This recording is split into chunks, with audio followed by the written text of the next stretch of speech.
Have you ever woken up to find your ancestral land fenced off and seized by an HOA in the middle of the night? They thought a few forged papers and smug smiles would be enough to push a family off land that had belonged to them for 3 generations. But they forgot one thing. They didn't just touch land. They touched blood. They touched my memory. And they messed with the wrong person. My name is Luke Anderson. And this is the story of how one ordinary man stood up to defend the land, the honor, and the freedom of the entire town of Willow Creek. Get ready, because this battle is unlike anything you've ever heard before. That morning, I was jolted awake by the roar of machinery outside, the screech of metal scraping rock, the thunder of bulldozers like a pack of monsters. I rushed out to the porch in my pajamas, heart pounding and frozen.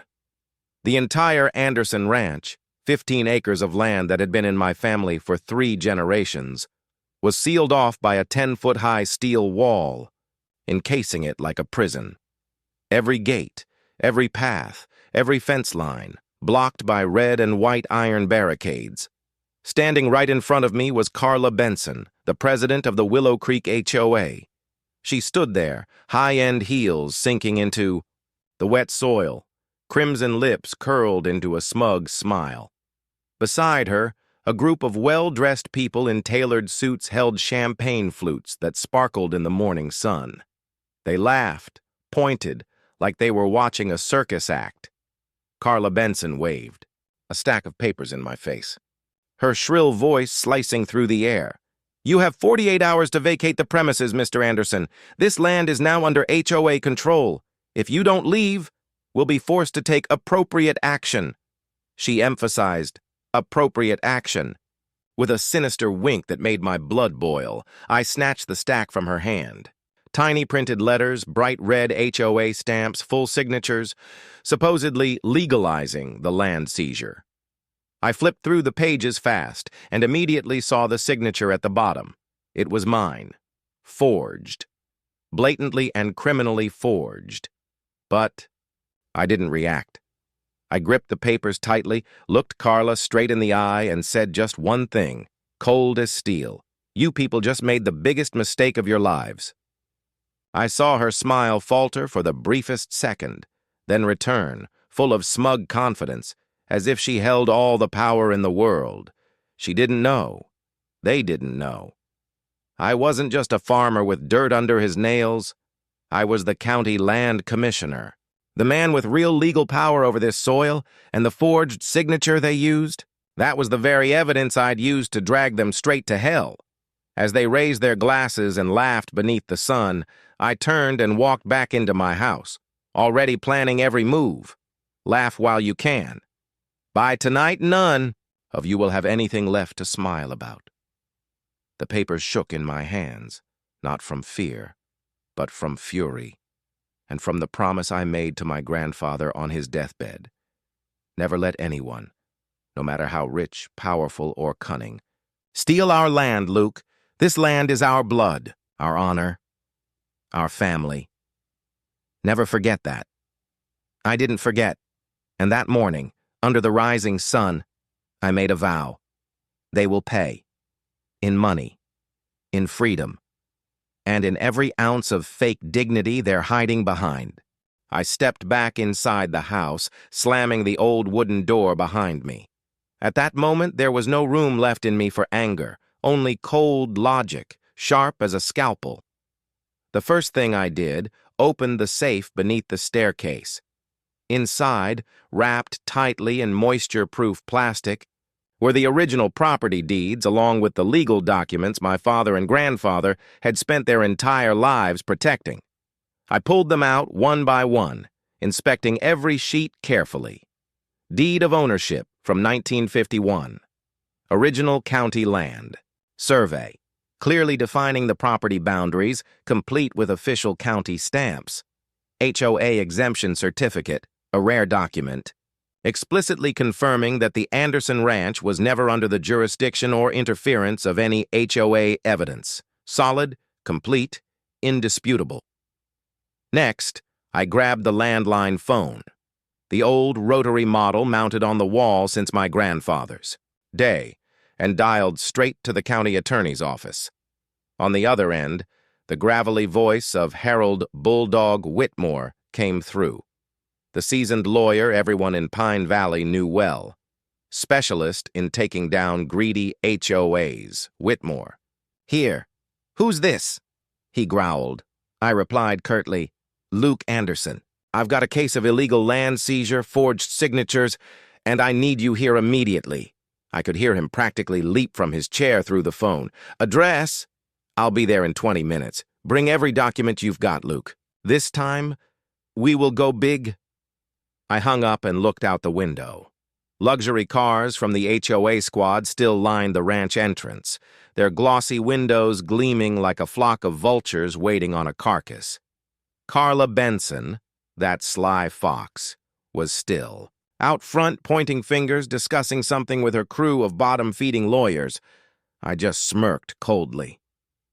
"You think you've cornered a dirt farmer? You're about to learn what happens when you poke the wrong hornet's nest."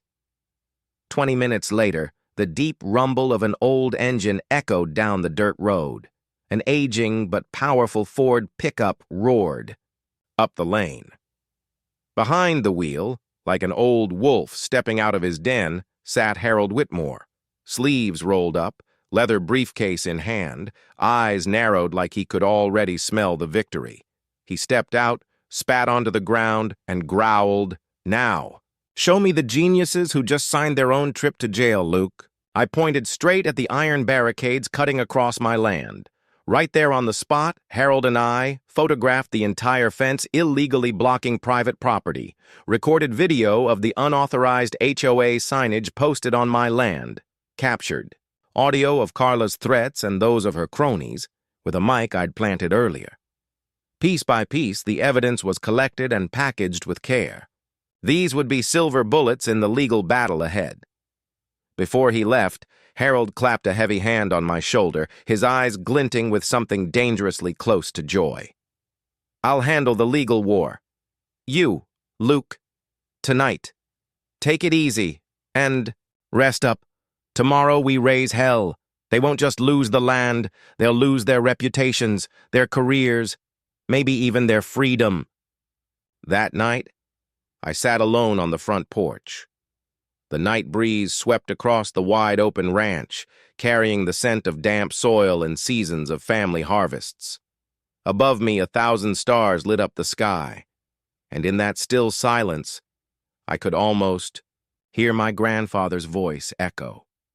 "Protect this land, Luke. Don't back down, no matter how many of them there are, no matter how rich they are. Just stand your ground." I nodded, whispering, "I'll stand firm, Grandpa, and I'll make sure." They never forget the day they dared to lay hands on Anderson Lane. The next morning, before the sun had fully risen, I strapped the folder of evidence tightly in my hands and got behind the wheel of my old pickup. Beside me sat Harold Whitmore, an antique revolver resting quietly in his jacket pocket. Not to threaten anyone, but as a reminder to himself, this battle won't be fought solely in a courtroom.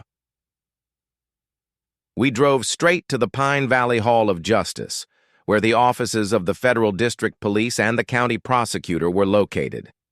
Harold didn't knock. The old man shoved the door open and barked at the receptionist. "Call Chief Prosecutor Larry Monroe. Tell him Harold Whitmore has evidence of a serious federal crime. Now." His voice hit the room like thunder on a clear day.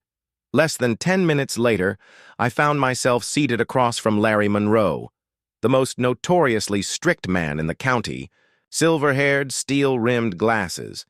He studied each document Harold laid before him with precision. My original land ownership deed, the official land survey map proving the property lay outside of any HOA jurisdiction, photos and video of the illegal, fences, threats made on site, and most importantly, forged documents bearing my falsified signature, which the HOA had used to claim the land. Larry Monroe read through every page. He didn't say a word. He folded the file closed and looked up at me. It was the look of a man who had seen hundreds of fraud cases, but rarely one so brazen and idiotic. Finally, he spoke in a low, grave tone. "Luke, if these documents are as real as you say, then they've just lathered themselves in grease and jumped headfirst into a federal fire.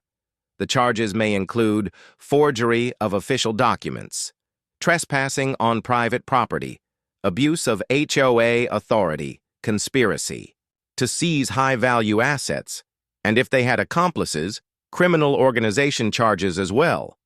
Are you prepared to take this all the way?" I gave just one answer, firm as a steel beam. "Until the Anderson name is cleared, and my land is returned. No compromise, no mercy." Larry squinted slightly, then gave a nod. "Good.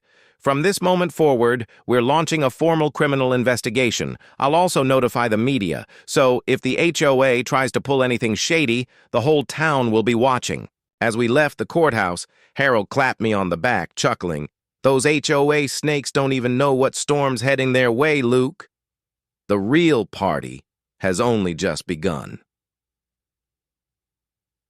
That afternoon, I personally stopped by the Pine Valley City Hall to file an official complaint regarding the land intrusion. The paperwork was signed, sealed, now a matter of public record. The law, which those HOA folks thought they could outmaneuver, had now become the iron hammer, poised and ready to crush them. That evening, I sat out on the porch. Max, our old dog, curled up at my feet. My daughter Olivia brought out 2 steaming mugs of coffee. She looked at me, her eyes glowing with pride. "You're going to win, right, Dad?" I gripped the cup tightly, lifting my gaze to the starry sky. "I don't have to win. I just have to stand. My ground, and this land. It'll choose who deserves to keep it." 2 days after filing the lawsuit, I moved to the next phase of the plan. A public confrontation. I didn't want them to be quietly dragged away in silence. I wanted them disgraced, in front of the people of Willow Creek. I wanted everyone to see the rot beneath the polished smiles of our so-called neighborly elite. I sent an official email to the HOA board, to Carla Benson and the Willow Creek HOA board. Subject, Community Dispute Resolution Time, Saturday 10:00 a.m. Location, Anderson Ranch Front Gate. Purpose, to resolve the ongoing land dispute in accordance with community protocol. Polite enough to smell like surrender. Just enough bait for them to walk straight into the trap. Saturday morning arrived clear and breezy, the oak trees swaying gently under a calm sky. I wore a faded denim shirt, old jeans, and scuffed leather. Boots. No need to dress like the HOA crowd. I only needed to dress like myself. Max darted around at my feet while Olivia readied the camera and phone, fully prepped to record every moment of the confrontation. We would capture everything. Every word. Every smirk. Every second they dug their own grave. At precisely 10 a.m., a convoy of gleaming black SUVs slithered into the dirt lot outside the ranch gate. Carla Benson stepped out first, white blazer, high heels sinking into the soft earth. Behind her came Roger Payne, the smug HOA secretary, Lydia Crane, the treasurer, clutching a thick file folder, and a few pinched-faced HOA attorneys who looked like they majored in legal loopholes. They all stared at me with a mix of disdain and smug satisfaction. Carla marched forward, waving toward the newly erected iron fence. "Mr. Anderson, I hope you've thought this through. Sign the land transfer today, and this can all end quietly. Otherwise, we'll be forced to proceed with enforcement." I gave a small smile. No rush. I pulled out a folder, a set of printed documents Harold had prepared, and replied calmly, "Before you enforce anything, you might want to know which laws you've broken. I brought 5 copies, one for each of you." I handed out the packets one by one. Carla, Roger, Lydia, and the lawyers all looked stunned. 1 minute, 2 minutes. The air thickened like a storm about to snap. Then Carla let out a mocking laugh. "Please, This is just scare tactics, Mr. Anderson. Everyone knows HOAs have their own property rules. We're merely enforcing them. I folded my arms and stared straight into her eyes. Enforcing? With forged documents using the forged signature of Pine Valley's land commissioner? With fences illegally built on private property exempt from HOA oversight since 1951, and with open threats to a legal landowner? The air turned ice cold.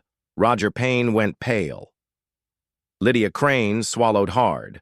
One of the attorneys stealthily pulled out a phone, punching in a number, likely calling for backup.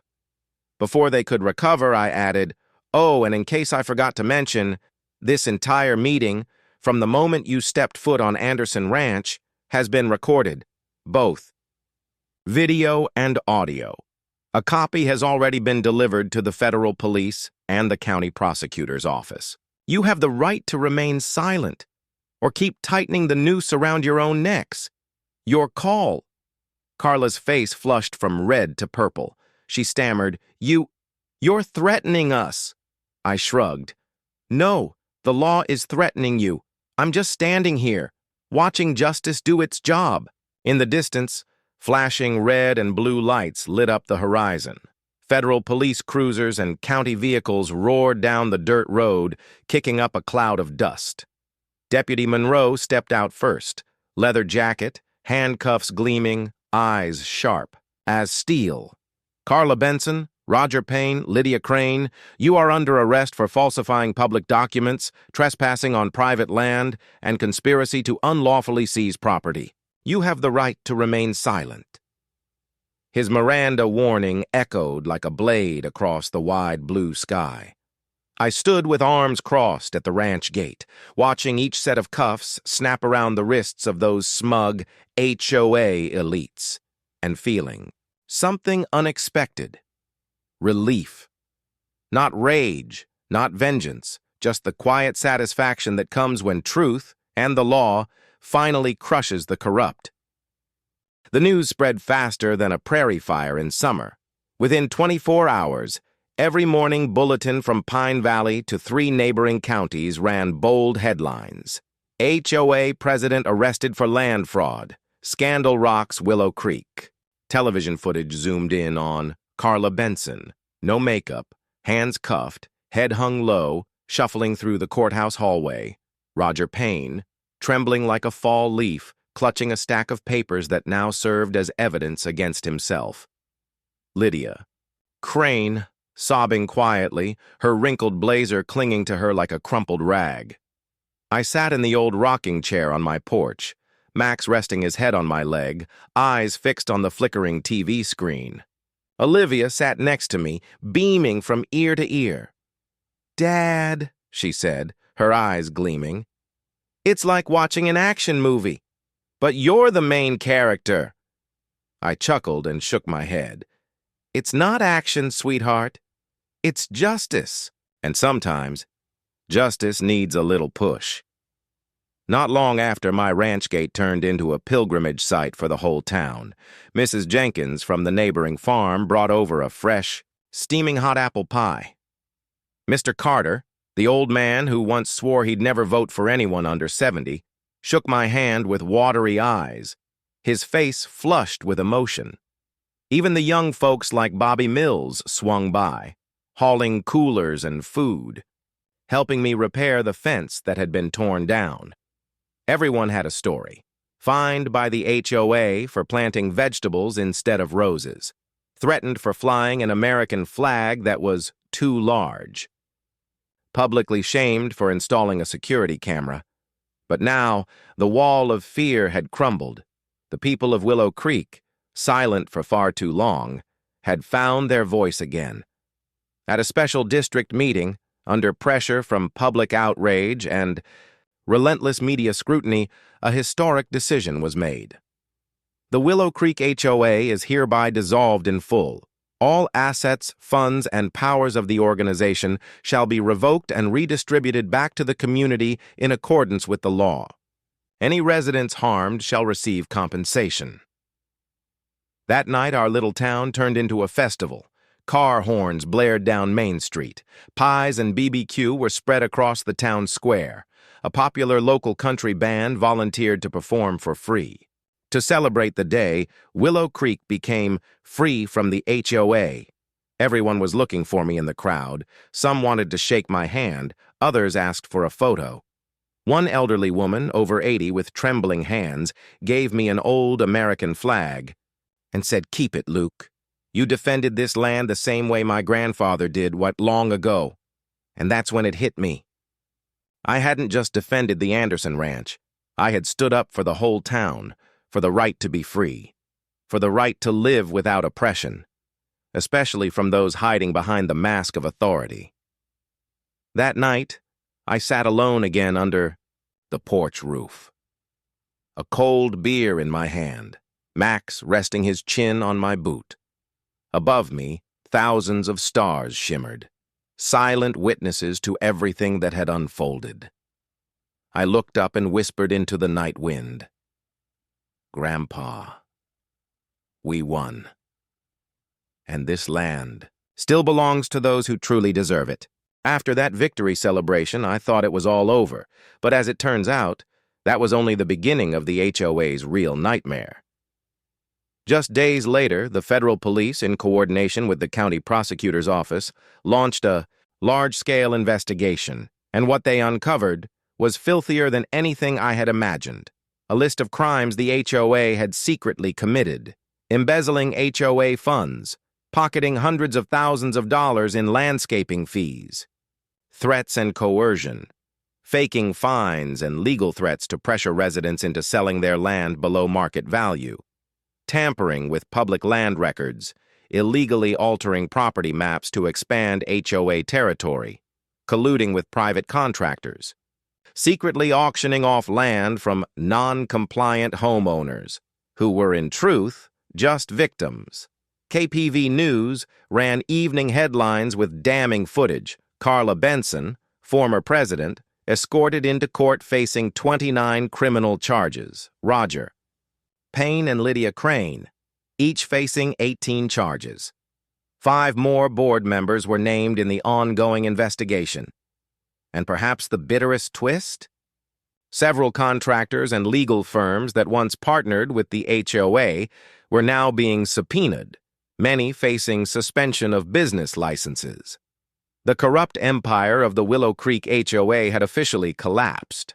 As for me, Luke Anderson, I received a special invitation from the mayor's office.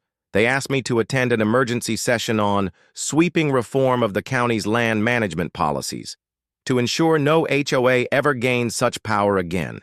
I arrived without a suit or tie, just my father's weathered cowboy hat and mud-stained boots from the field.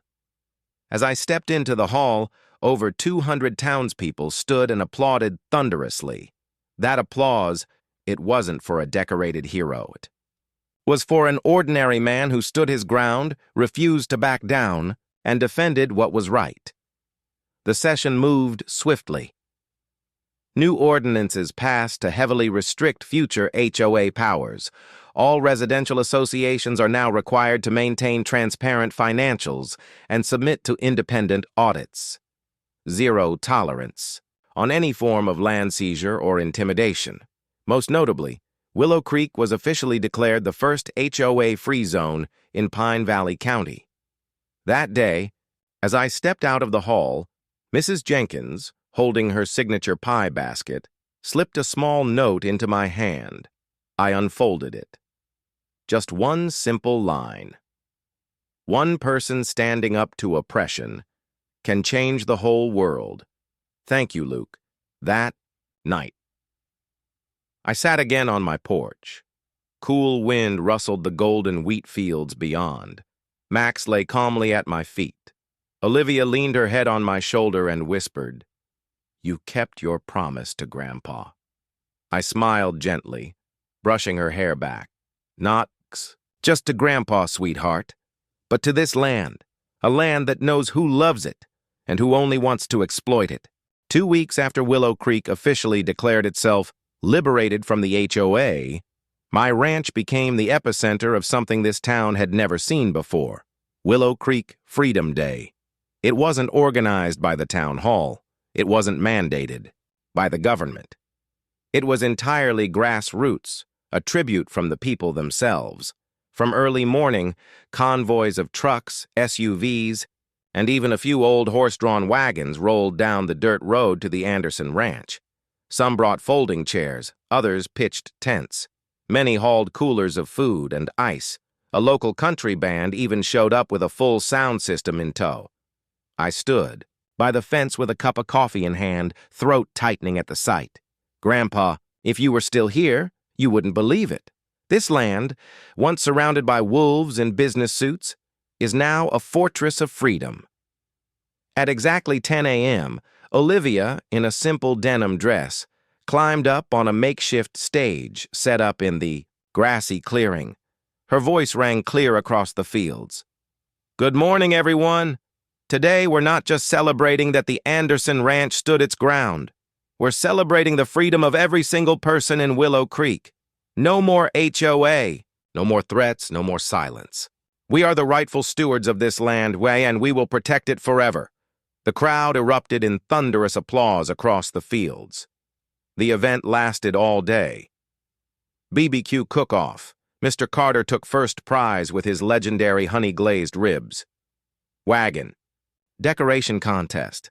The kids scrambled to hang American flags on every available corner. Live country music.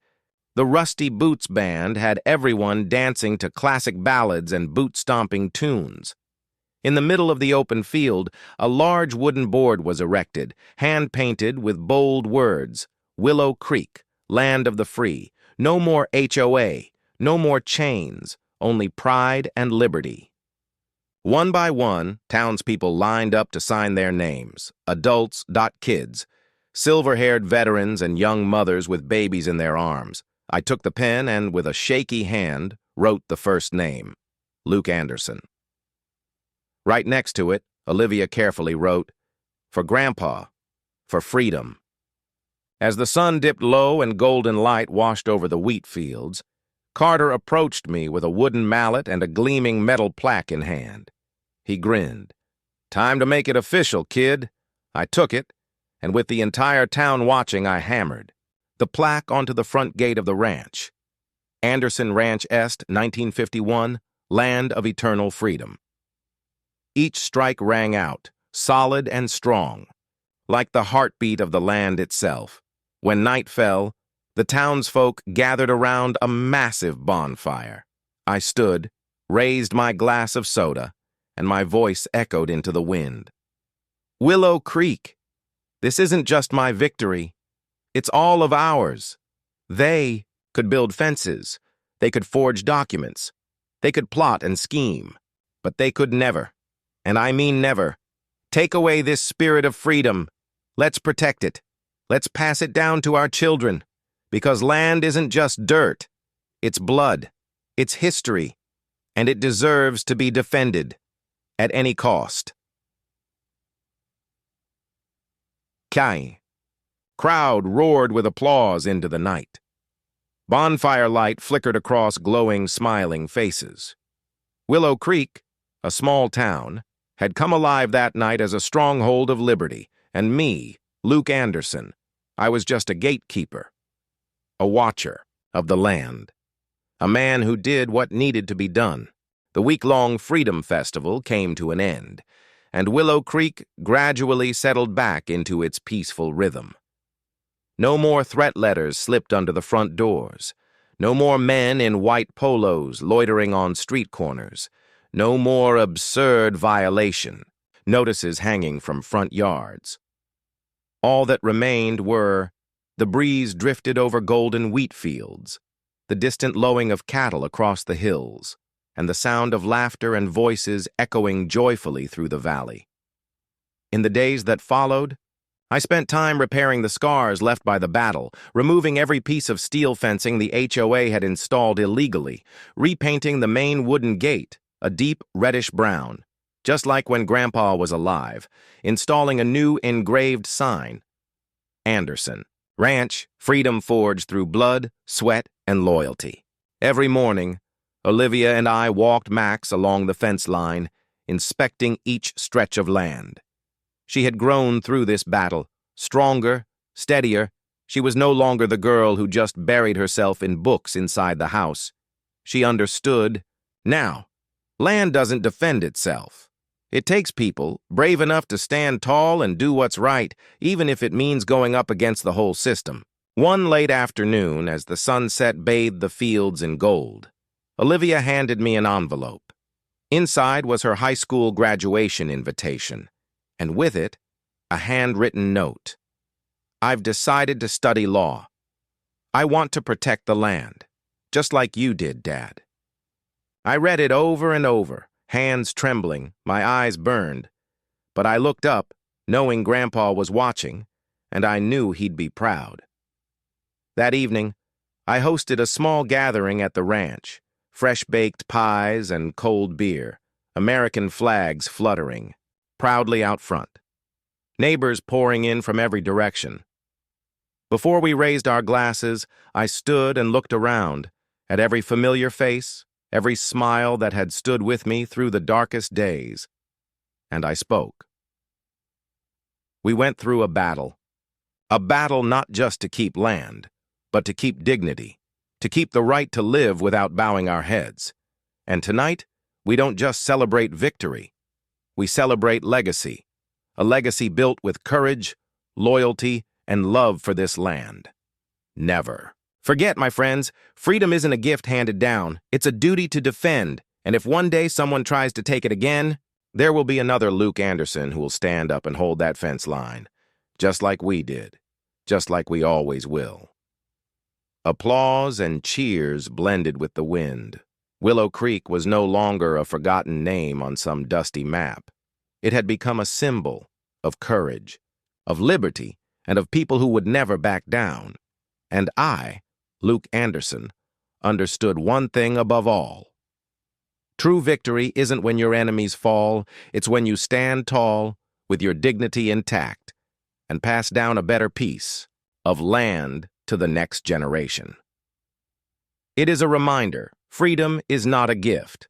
Freedom is a responsibility, and sometimes all it takes is one person standing firm to change the world around them. Remember that, because new walls will always be built, and there will always be a need for those willing to tear them down.